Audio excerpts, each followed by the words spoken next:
subscribe. Have a beautiful day. There. Don't scowl at me like that. You're the one who chose to dress around. How could I have put you down gently? I did the best I could, crouching down. I'm sorry, but your yells through the gag. They're so cute. You are doing that thing where your nose scrunches up and your cheeks puff up. Being able to see that lovely side directly without hearing insults. Oh, it's the second best gift I've had all day. The first being finally having you, obviously. You have no idea how long I've been planning this. All the way back since I first saw you at the supermarket. You had your nose scrunched up to then. But in concentration, there is tiny differences between your concentration and your anger. Your nose flares a bit when you are concentrated, and your eyebrows pin closer together when you're angry. Both expressions are equally unbearable, adorable. I'm being faced with that adorableness on a random Tuesday evening. Just nipping out for a moment to grab a bottle of water. How could I not fall in love immediately? The seeds of an idea to kidnap you sprouted then, and they have kept growing into a magnificent garden as I've stalked you. I've seen every look you can pull and fallen in love with each and every one, as my plan to knock you out on the walk home from work, tie you up and drive you to my home in the trunk of my car became clear in my mind. Even if it did wake up midday through the car journey. Not that that matters, since it was a success. But if you keep scowling like that, darling, you are going to freeze your face in that expression. And I don't want that to be your forever expression. Once you get over yourself, you will realize you're just as much in love with me as I am in love with you. And you will not be able to get rid of a look of bliss for the rest of our lives. Would you be able to stop pulling that face if I help you relax?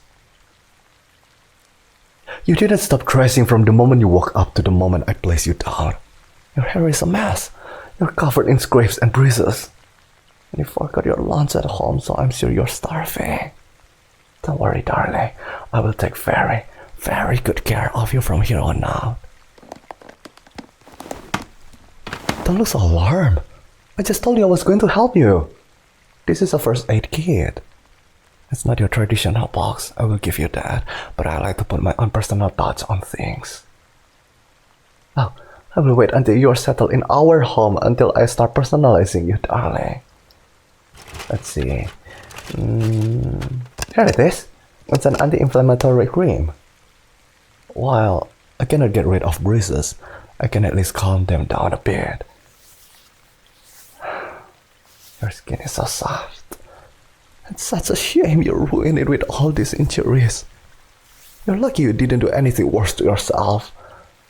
I suppose the silver lining is that this should all heal quickly. But don't dress around while you are in my basement. Okay? The floors and walls here are all pretty hard. I've tried to soften at least the floor with carpet. Though, I doubt it's anything close to proper protection with how much strength you were using to fling yourself about. But you have to get some of your feelings out. At least we have the cream. Next, some antiseptic wipes and bandages for the worst of the scrapes. They're not bleeding too badly, but any cut is a chance for infection. I'm certainly not going to let you become sick, and especially not now of all times. Like I would let your memories of the start of our love be tainted by a fever. Don't look at me like that. Everyone knows a kiss makes you get better faster. And I want you in tip-top shape. How can I enjoy your wonderful expression in full if your face is only scrunched up in pain? I wonder how different a painful scrunch is compared to a concerned or angry one. Just kidding.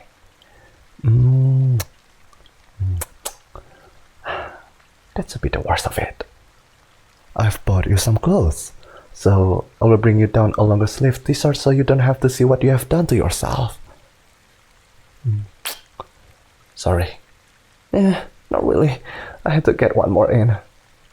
Is there anything else I can do? Anywhere else that hurts that I can fix? You will have to indicate it to me if there is. I will take your glare as a no. If you're really alright, I will fix your hair, Dad. The way you styled it today made it frame your face beautifully. My breath was taken away the second I saw you. More than usual. I'm only going to fix it and get it back to Dad. Like I said, personalization will come later. It might seem weird that I keep a comb on me. There is a logical explanation for that. Even though I was trying to keep my distance from you and admire you from afar until today, I thought there was always a chance you would catch me. So, in order to make sure I would always look my best, I keep a comb and miniature makeup bag on me. I actually touch my makeup before I kidnap you. You always check out pretty boys online, and well, I'm not too pleased to know you have been looking at boys before me. It did mean I have a style to copy. Seeing a face like the ones you like online puts you more at ease, right? You were certainly blushing when you first saw me.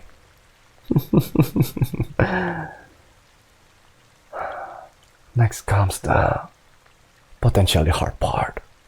Potentially, depending on how hard you make this, darling. Obviously, if I'm going to feed you, the gag needs to come off. I'm going to trust you not to yell or say something rude. Okay?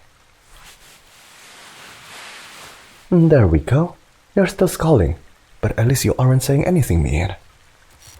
You go, darling. It's soup. I heard that people can choke when they are panicked, and since I didn't know what state you were going to be in when you arrived, I made something that will go down easy. Though, it's also cold, so you will not burn yourself. So, I guess it's more like a minestrone than a soup. Either way, I made sure you would find it delicious. Open wide. Oh, you're so cute when your lips puckered like that. They are such a perfect shade. So irresistible.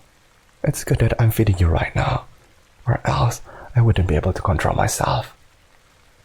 Are you enjoying the soup? You don't have to speak. Just smile. One smile, and I will know you're happy. Or don't. Let me just tap your mouth to make sure it isn't dirty. Sorry. I really couldn't stop myself. Darling, I told you to keep ugly words like that to yourself. No, I told you not to be rude if you wanted to keep the gag out of your mouth. You went against the rules, so the gag goes back on. Your lips still look cute, even with something between them.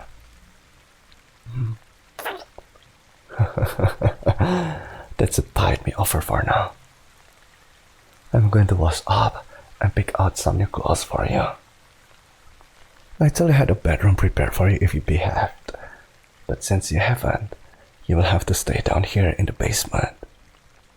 Once you have proven to me that you will not just stay silent for food and insult me right after, you can sleep in a warm, cozy bed, in a room filled with lovely furniture, a wardrobe filled with beautiful clothes, and the shelves piled high with all your favorite things. You will love it, so fix your attitude quickly. Okay? Maybe if you scrunch your nose up in joy by the time I'm back, I will reconsider making you sleep down here. See you in a moment, darling. I love you.